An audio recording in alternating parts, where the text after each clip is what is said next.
Hi guys, James at Rampant Lion Reviews again for you today with another beer review. For this one, we are going to head over to Japan once again, and we're going to return to a brewery that has now featured on the channel quite a few times before.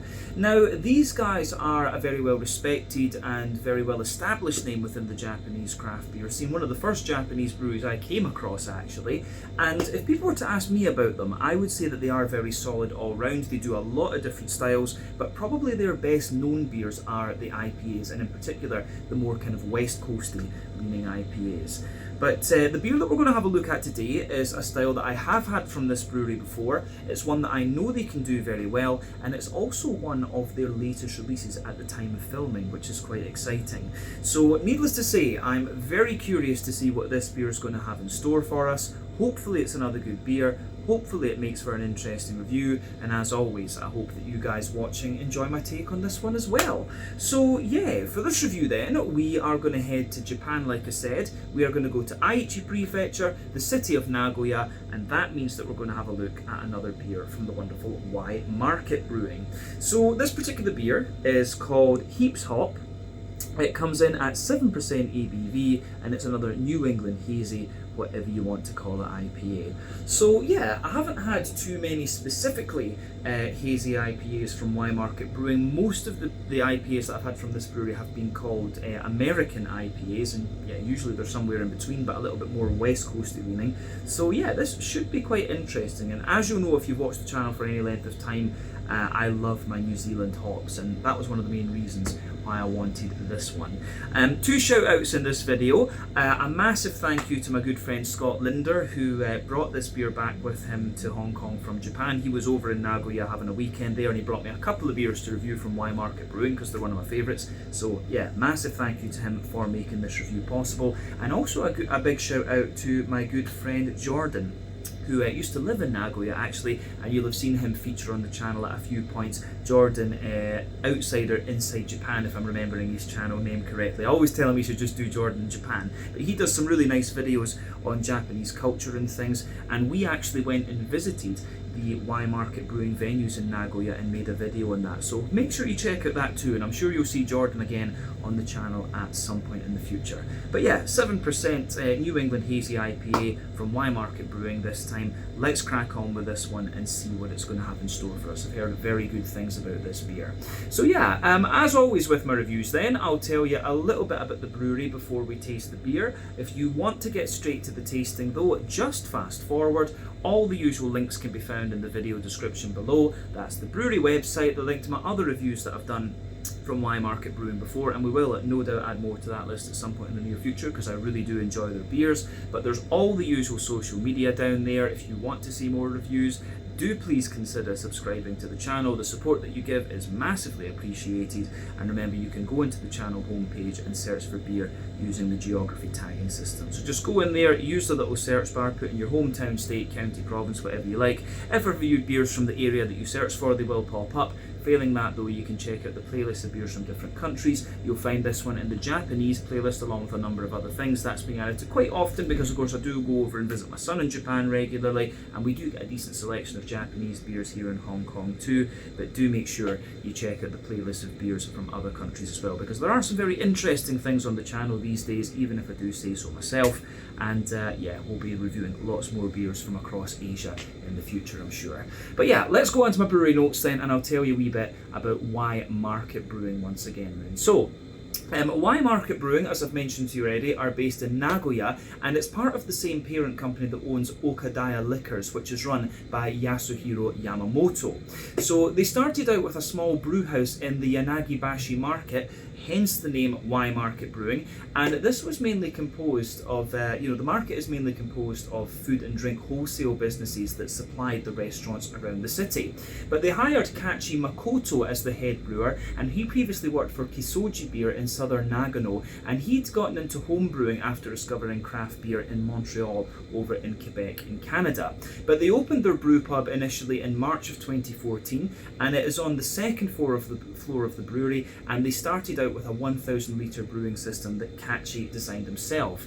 But over the next few years, they were gradually building up their kind of market presence and brewing capacity and just developing new different recipes. But they still operate the original brewery and tap room, which is now called, or I'm not sure if it's always been called, but it's known these days as Y Market Kitchen. But they now have a larger production brewery in the Nishi ward of Nagoya City, which also has an on-site tap room as well, from what I understand. But they directly run a few different venues. This includes Craft Beer Keg, Yanagibashi Terrace, and also the craft restaurant Nagaroba in Nagoya City. I think that's the one that's right next to the Nagoya Tower. Jordan and I did go there when we filmed the Out and About video, if it's the one that I think. And they've also got another one called Yell Ale Gifu, which you can find in Gifu City in Gifu Prefecture. It's supposed to be very nice, somewhere that I do want to go and visit. But yeah, over the years, these guys have become a very well established name within the Japanese craft beer scene. Their beer is quite easy to get in good craft beer stores across Japan. I think they are distributing to the whole country now, and as of June 2025, when I'm filming this review for you, these guys have produced over 630 different kinds of beer. So yeah, basically this brewery are very, very solid in my mind. One of the breweries that really helped establish, or the brewery that really helped establish craft beer in Nagoya, which, you know, from a tourism perspective, it's a little bit of a forgotten city in Japan because it's mostly a business city. It's right in the middle of the country, and there's not too much in the way of touristy stuff. But yeah, there's a lot of good food and drink in Nagoya, I would say, and apparently the richest people in Japan live in Nagoya as well. So yeah, the Y Market Brewing Kitchen is definitely worth going and checking out, because it's one of the real kind of first venues, if you like, or one of the very early venues for craft beer in Japan, I would say. But yeah, really nice company, this one. Jordan and I had a great time when we filmed there. If you go to the restaurant, you're going to get some really nice Nagoya chicken sandwiches. Nagoya is of course famous for its slightly kind of for its nice chicken dishes, of course. But yeah, I think that is everything I can really tell you about Y Market Brewing for the moment. If you want to learn more about the brewery, you can check out the brewery website. You can follow them on Facebook and Instagram to keep up to date with all the latest goings on, and you can check out the Rate Beer, Untappd and Beer Advocate pages to learn a little bit more about all the different beers that these guys have done. So yeah, let's go on then and have a little look at the beer itself. So as I said earlier, this one comes in at 7% ABV. It's a New England Hazy, whatever you want to call it, IPA. The hops in this one are Centennial, Mosaic, Riwaka and Nectaron. I believe the first three are in cryo version, so yeah, more oily and things like that. But yeah, Centennial and Mosaic are from the US.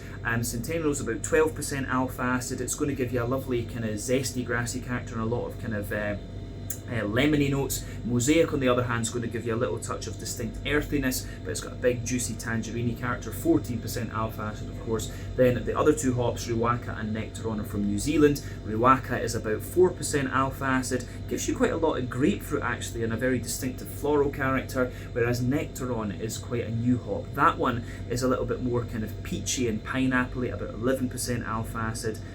But yeah, it is very, very nice. So yeah, they're calling this one a New Zealand Hazy IPA, but it does have a mix of American and New Zealand hops in it, which is quite interesting. But yeah, this one is a 350 milliliter can, plain silver top there, and I have to say the artwork on this one is pretty cool actually. I'm not sure what you call this style of art, but it almost looks like it's a, you know, if you origami, if you like. It looks like a kind of almost diagram of origami. Don't know if that's a good description for it right enough. Maybe I've insulted the artist, so I hope not. But yeah, the artwork on this one, I have to say, is pretty cool. So yeah, this one looks really nice. A 7% New England Hazy IPA, this one. My first Hazy IPA, as I say, in quite a wee while from Y Market Brewing. So let's get it out into the glass then and see what it's all about. So let's do it. Oh, this can is pretty full. It almost, the top of it just went when I opened it up there. That's kind of cool. But yeah, there we are.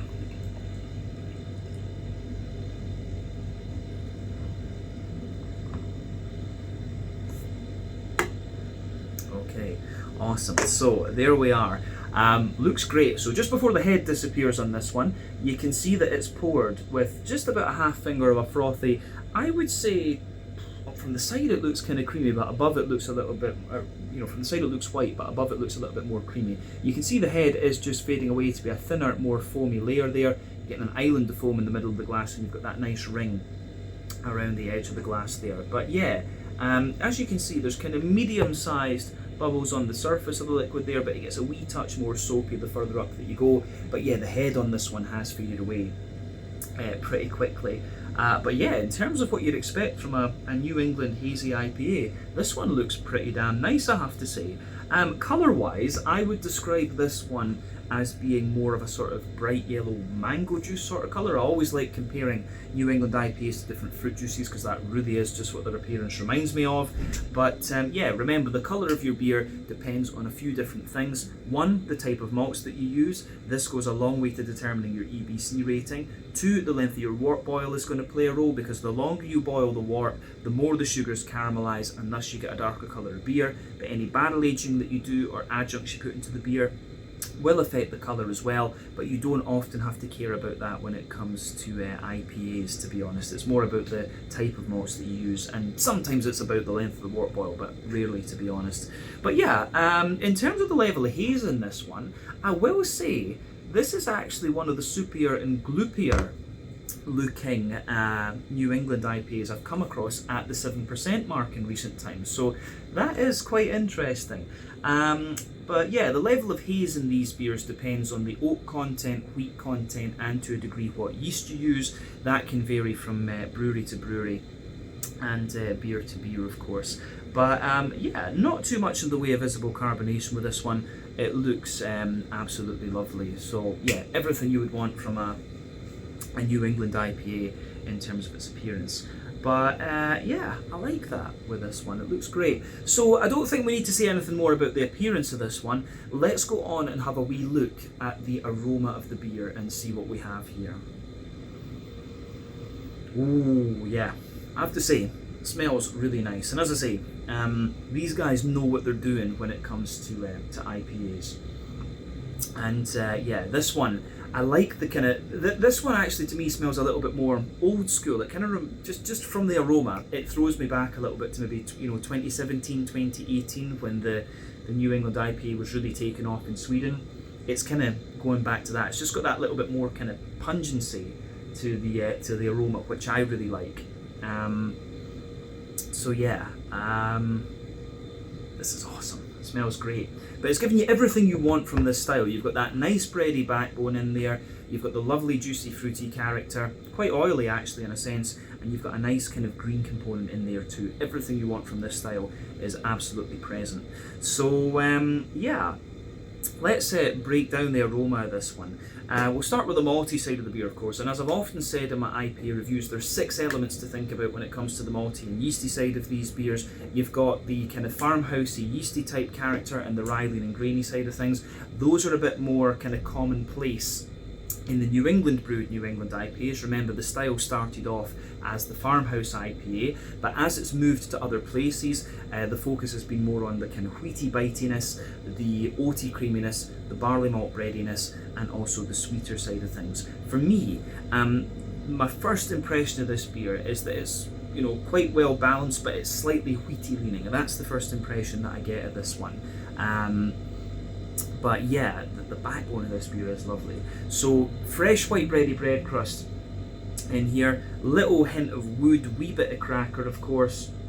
There's a little tiny hint of a more kind of wholemeal brown bready character coming out of this beer. But yeah, the way it goes together is the way it goes together I think is really nice. The white bready character you get out of this is great as well. So I'd be curious, I think it's German malt they're using in this one in all honesty. But yeah, you've got some lovely fresh fluffy white bread in there. It's got a little tiny touch of sweetness to it, right enough. But then yeah, you can smell a more dense wheaty white bready character in this beer. For the most part it smells a wee bit smooth, but further back in the nose you do start to get that little bit of bite or a little bit of zip that you expect of a slightly more wheaty leaning New England IPA. So yeah, as I say, I think this one leans toward that wheaty character a little bit more. One thing I should say as well is that in Japan, white IPAs are actually quite popular, and the reason they're called white IPAs, I think, is because there's I forget what percentage it is, but there is quite a little bit of wheat in those, and that's why they termed it the white IPA. I don't really see those popular elsewhere, but they also like wheat wines. There's quite a lot of wheat wines in Japan, and again, you don't find those in too many other places, certainly not with the frequency that you do in Japan. But yeah, they like their wheaty leaning beers over there, that's for sure. So yeah, nice little bit of wheaty bitiness in the back of the nose. You get a little bit of oaty character out of this one as well. And the oats are a little bit drier in this. I think this beer is pretty fresh. It says 25th of the 8th. Ah wait, they're doing the dates the other way, so the 1st of August 2025. Maybe that's the best before date. But yeah, usually when it comes to the oats in these beers, in New England IPAs, they can be roughly a good indicator of how fresh your beer is. Essentially, the creamier the oats are, the fresher your New England IPA is, the drier they are, the older it is. This one, I suspect, just going from the aroma, I've got a feeling this one is maybe about 2 months old or something like that. I don't know what length of time they put on these beers, but I am starting to get, there is a bit of creaminess in the nose there, but I am starting to get the kind of drier side of the oats out of this one. So yeah, can certainly get some of that in this beer. But yeah, you have got a little degree of sweetness to this one as well. There's a little bit of that Werther's Original butter candy, butterscotchy sort of thing going on. For me, that's a little bit of a trademark of the Y Market Brewing beers. If you try their more West Coasty IPAs, they've always got a little bit of butterscotch or a little bit of kind of sweet caramel in them. That's something that I love about their beers. Like, yeah, those are always really interesting. But yeah, you certainly get a little bit of that, what I would call trademark Y Market sweetness in here. But I think that's everything we need to say about the malty part of the aroma. The yeasty part of the beer coming out in the back of the nose, there's a little bit of brown bread to it, some fresh white bread and bread crust, but it kind of blends together with the, yeah, it kind of blends together really nicely with the, yeah, it kind of blends together really nicely with the malty side of the beer, that's for sure. So, yeah, I like that with this one. It's good. But yeah, I think we said everything we need about the malty and yeasty side of the beer. Nothing unusual about the aroma of this one when you consider what style it is, but it does smell really nice. Let's focus on the hoppy side of things then. So, when it comes to hopping your IPAs, there are 3 types of hoppings you can do. Early addition hopping, which takes place within the first hour or so of the wort boil. That gives you the vast majority of your bitterness and a deep, dank green component. Then you've got the late addition hopping, which takes place within the last half hour or so of the wort boil. A little bit of bitterness, mainly flavour aroma, gives you a very bright green component. Dry hopping, which takes place after the wort boil is complete, and that is all about flavour aroma and just a very kind of yeah, just a very sort of light, you know, very bright green component comes out of that. So West Coast IPAs tend to use all 3 types of hopping, which is why they're deeper, danker and more sort of oily, whereas New England IPAs tend to use a little bit more, yeah, they tend to use more kind of late addition and dry hopping, I would say. So yeah, the way that this one goes together, I think, is really nice. You can tell that this one's relying on late addition dry hopping, but because there's a lot of cryo oil in this one, I think it was Centennial, Mosaic and Riwaka were all cryo in this beer. Yeah, the green component is very smooth. But let's look at that hoppy part of the beer. So there's a teeny little bit of earthiness in there. That's going to be from the Mosaic. Lots of nice floral aromaticity, a little bit of grassy zestiness in there. I think the grassy zestiness is most likely to come from both the Riwaka and the Centennial in this one. But yeah, in honesty, I don't think there's too much else to say about the green component in this one. So yeah, in terms of the fruity side of the beer, it's very tropical leaning, I would say. So yeah, the fruity side of this beer for me, it's, yeah, lots of tropical notes in there. You do get a little bit of a kind of sharper peachy note out of it. I don't really get the grapefruit, which you normally get from Riwaka, which is interesting. We'll see if that comes out in the flavour. But yeah, nice peachy notes. Passion fruit for sure. Lots and lots of pineapple, I would say. Apricots. Yeah, all of these kind of things. But at the front of the nose, there is a distinctively more oily, orangey character out of this one. And if you take the aroma in more deeply, you can get a little bit of the lemony notes. But I think the lemon kind of takes a bit of a back seat to the orange. The lemon, of course, will come from the Centennial, but the Mosaic is the one that's going to give you the the Mosaic's the one that's going to give you the kind of tangerine orangey notes. But yeah, the way that this goes together, I think, is really nice in this one. So it gets a big thumbs up from me. So yeah, interesting stuff. Actually, the way that this beer goes together, I think, is really nice. Yeah, always take a bit of time to enjoy the aroma of your beer before you get stuck into them. I think we've said everything we need to about this one for the moment, so let's have a taste of this and see what it's all about. So yeah, this is the Heaps Hop, 7% New England Hazy IPA. What was it? Centennial, Mosaic, Riwaka, and Nectaron in this one. Let's have a taste of it and see what it's all about. Big thank you once again to Scott for making this review possible. Slàinte, skål, cheers.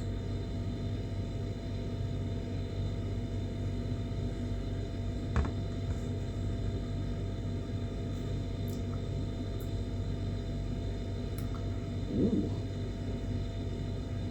that's pretty nice. Yeah, I will say with this one, it's got a little bit more kind of graininess and things to it than I was expecting. I think this beer, yeah, I think it's a little bit older than I thought it was going to be. I think this one, yeah, this one's maybe about 3 or 4 months old actually. So I'm guessing the 1st of August 2025 with this one is maybe the kind of best before date. I'm drinking this one at the very end of June, start of July. So yeah, I think this one, I can tell from the flavour of this one is maybe about 3 months old or something like that. Either that or it is just a more kind of grainy, meaning New England IPA. So yeah, I'd be curious to know about that. I don't know what kind of sell by date they would put on these ones, but I think it's yeah, I think it's probably about 6 months. In honesty, it probably is that, but it still comes across really nicely. But yeah, you do get a little bit more graininess out of this one.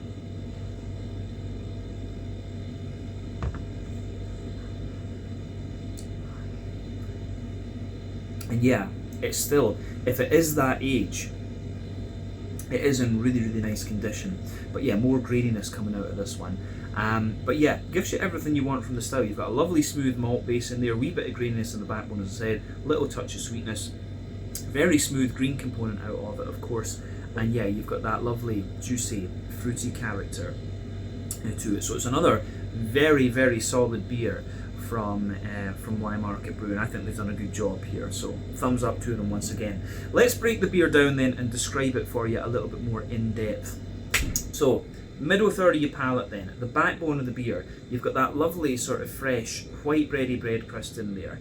As you move further forward, you've got a wee bit of yeah, you've got a nice little bit of a more kind of woody type character coming out of this one. So yeah, you can feel that there. Then you've got a kind of smattering of Jacob's cream cracker coming out of the beer too, and then above that you have a slightly more, yeah, you've got a slightly more dense wholemeal brown bready sort of thing coming out of this one. And the bread crust and the brown bread, it kind of linger into the aftertaste there and give you a little bit of the yeah, they give you a little bit of kind of graininess there. So yeah, it's interesting. This one actually does remind me a wee bit of the more New England brewed New England IPAs that I had about 2 years ago, the likes of Kent Falls and things like that, the more old school farmhousey New England IPAs. So I do wonder if that's maybe what they were going for with this one. But as I say, I think there is a couple of months on this one. I think this is maybe 3 or 4 months old, this beer.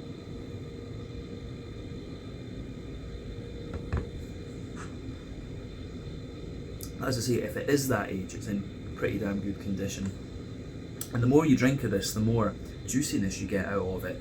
But yeah, above the sort of brown bready layer, you get a fluffier layer of kind of fresh white bready character there. So yeah, you get that lovely sort of barley malt, fresh white bready layer coming out of this one. You've got a more dense, wheaty white bready character to this beer as well. Then yeah, further forward on the palate, you've got a more, yeah, you've got a more kind of smooth side to the wheat. But yeah, further back on that middle third of your palate, it's got a little bit more of a wheaty bitey type character coming out of it. So yeah, remember that sweeter flavours come out further forward on the palate, more dry and bitter flavours come out further back, and yeah, you can really see that in this beer with the wheaty layer.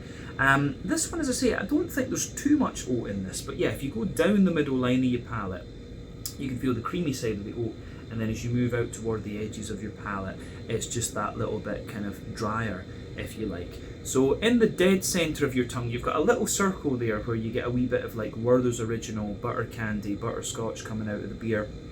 And yeah, again, the way that that goes together, I think, is really, really nice.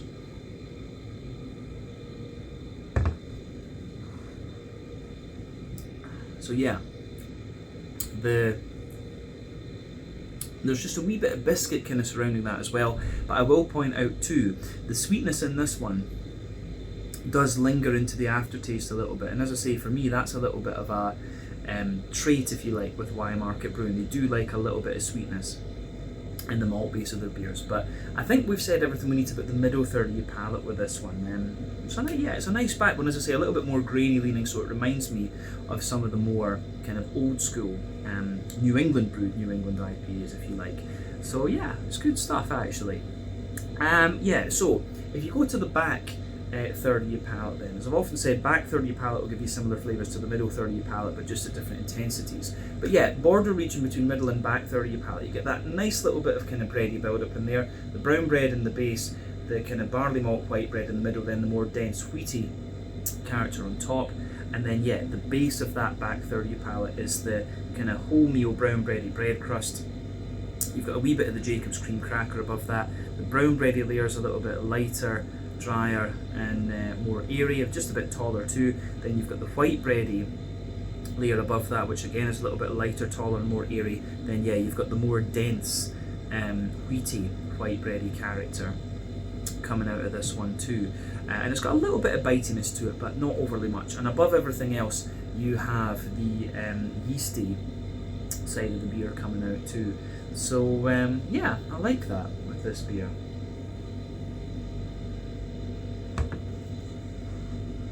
So, yeasty side of the beer for me. At its core, it is a little bit more of a kind of grainy brown bread, and then yeah, it's surrounded by an even kind of, it's maybe a bit sweeter actually at the core of the yeasty note. Then it's surrounded by a more grainy brown bread, and then yeah, it's got a little bit of a more kind of toasty bread crusty character to it, and that lingers into the aftertaste too, and it sort of adds to the little bit of graininess that the beer has. But yeah, back third of your palate, the flavour is definitely taller. Then as you move further forward into the middle third of your tongue, it just kind of condenses down and squashes together that little bit more. So yeah, the way that this goes, the way that all of this kind of comes out, I think is really, really nice. So yeah, good stuff on the malty and yeasty side of things. Let's go to the hoppy side of the beer. One thing I will say is that you do get a little touch of bitterness building up with this beer into the aftertaste, but it's not going to blow the head off you in terms of IBU. But let's look at that then. So the back corners of the palate, you've got a little bit of earthiness in there, which comes from the mosaic, obviously. As you move further forward, there's a little touch of pine resin to this one. Then as you move further forward beyond that, there's a little bit of a kind of, yeah, there's a little bit more of a kind of floral aromaticity to the beer. So yeah, that's something that I do really quite like with this one too.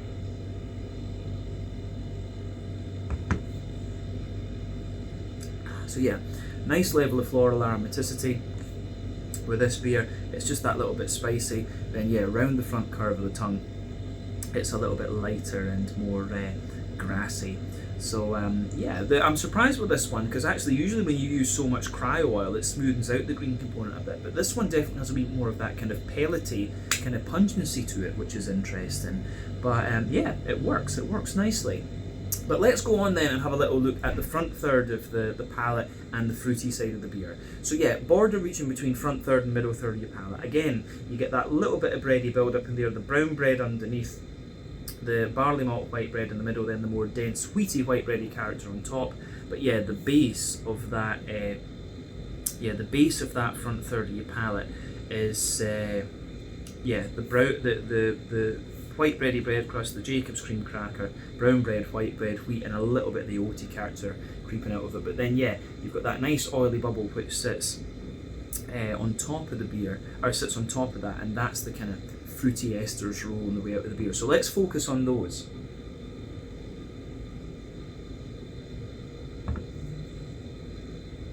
So yeah, at the back of that front third of your palate, you do get a little bit of that kind of grapefruit coming out of the beer. So I think some of the floral spice and the wee bit of maybe piney resin coming out of this one is Riwaka, and the grapefruit at the back of that front third of your tongue I think will come from that too.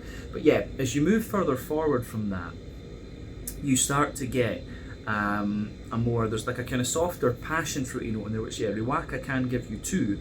But yeah, as you reach there's maybe a little bit of peachy sharpness in there which comes out the further into the aftertaste too. So yeah, at the back it's grapefruit, passion fruit, peach sitting on top of that, and as you reach the middle of that front third of your tongue, there's maybe more of a kind of pineapple-y type character. But yeah, as you move into the kind of front half of the front third of your palate,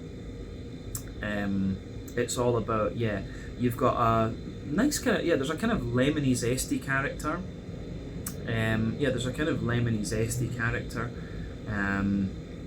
Behind the front kind of tip of your tongue, and that's the Centennial, of course. And on top of that, you get a little bit more of a kind of oily tangerine orange from the Mosaic. But yeah, I think that the Centennial really comes out of the beer a bit more in the flavour than it does in the aroma. The Mosaic takes a bit of a back seat, whereas it's more obvious in the aroma. And yeah, the Riwaka, the grapefruit, I wasn't really getting out of the aroma, but that really comes out in this one, along with the floral spice too. So yeah, this beer I would say is one that the flavour is a bit different from what you would expect when you consider the aroma, but all in all, it's another very, very solid IPA from these guys, and I wouldn't expect anything less from them than that. So yeah, good stuff. As I say, a little bit more grainy and kind of like an old school New England IPA in a sense, which I really enjoy. It's a nice change of pace, I think we can say that. And the hop combination's quite interesting too, I might add. But yeah, let's round off this review then with a wee quick look at the mouthfeel. For me,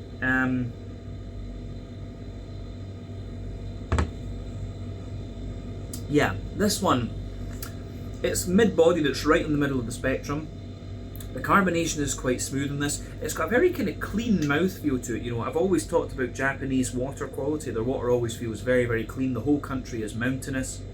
You know, their whole kind of, the Shinto religion and Buddhism and all that's about respecting nature. So they love clean water. You really do get that in this particular beer too. But the malty side of this one, you've got a bit of graininess underneath, smoothness in the middle, and a little touch of kind of creamy sweetness on top. But as I say, that's quite minimal. You get a little bit of bitterness coming out of this beer into the aftertaste as well. I'd actually be tempted to say this one's maybe got about 50-ish or even 60 IBUs. That bitterness really does build into the aftertaste, and then yeah, you've got a lovely kind of juicy fruity character coming out of this one. It's more soft and tropical in the beginning, but yeah, you get a wee bit more citrusy character out of it into the aftertaste, I would say. But all in all, another very, very nice beer from Y Market Brewing, and I'm glad that I got to try this one. So yeah, let's leave it at that. This one was the Heaps Hop, a 7% New England Hazy IPA from the wonderful Y Market Brewing in Nagoya in Aichi Prefecture over in Japan. Once again, thank you for watching my beer reviews. Until the next time, please like, subscribe, share, all the usual YouTube stuff. Check out Y Market Brewing if you get the chance. Let me know what your favourite beers are from these guys in the comments section below, and let me know what your favourite Japanese breweries are. We will no doubt return and do more of those in the near future. But yeah, very glad that I got the chance to try this one. Check out my social media, check out the brewery's social media, check out my friend Jordan over at Jordan Outsider Inside Japan, and also check out my friend Nevitt over at Japanese Craft Beer Reviews as well, because he reviews a lot of different Japanese breweries. Until the next time, Slanja, Skål, cheers, Kampai, and I'll see you guys later. Check out Y Market Brewing from Nagoya.